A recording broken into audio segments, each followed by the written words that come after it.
When I went to IBM, I did not know how to use the computer, pretty much. So I was actually doing some corporate training before that, and the opportunity at IBM came along, and they had me do what we would refer to as a test teach, right? So you'd go on your interview, and after your interviews, you would then have to actually facilitate a piece of a course, right? So they gave me a book on, I think it was Windows or something, and said, okay, come back next week and teach us a chapter on Windows. I got through it, but I definitely was not an expert, I could tell you that. And afterwards they were like, look, you were a great presenter and facilitator. You definitely don't know Windows, but we'll teach it to you. And so IBM really was good about investing in their people, in that we went through our Microsoft certifications, and they actually give you bonuses for every certification that you completed. And so, yeah, if you were going to go up there and teach Microsoft Project or Microsoft Access, you better really know it better than the people sitting in the room. So I went through all the certifications for the whole Microsoft suite so that I could get to the master level, and then taught all of those different softwares.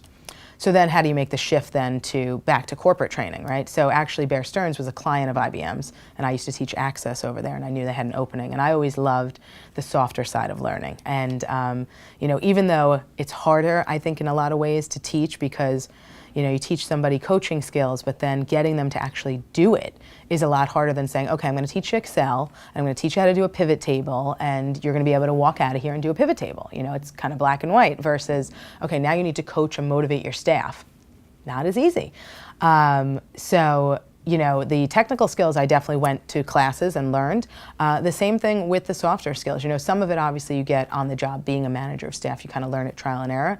But I've also had some managers in the past that were very supportive of my learning. And so when I would say, look, I want to learn coaching skills. I want to go to a course on how to be a better coach. I want to learn how to do assessments like a 360 feedback or a leadership simulation. Can I go and get certified so that I can go to a train the trainer and be able to teach this stuff and implement it? Yes. And so, you know, I would say that, you know, obviously there's always, you know, budgetary constraints here and there, but a lot of it, you know, I haven't always worked for people that had a learning and development background, so I couldn't always learn from them because they didn't know. But they were good supporters, and when I would come into them and say, look, I'd really like to learn this, will you support me going, you know, to Vegas for a week so that I can learn this? Yes. So there was that. So I've never really had managers who said, no, we're not going to spend the money, or no, you know enough. And, you know, being the learning and development, the CLO, people are always coming to learn from you. So you have to always kind of look back, and being the lifelong learner, say, all right, well, wait, when have I gone to a class lately? When have I learned something? Have I done an e-learning or a virtual learning, or gone to an actual facilitated course? I need to do that. So I try at least 2-3 times a year, every year, to go to something so that I can keep my skills up to date too.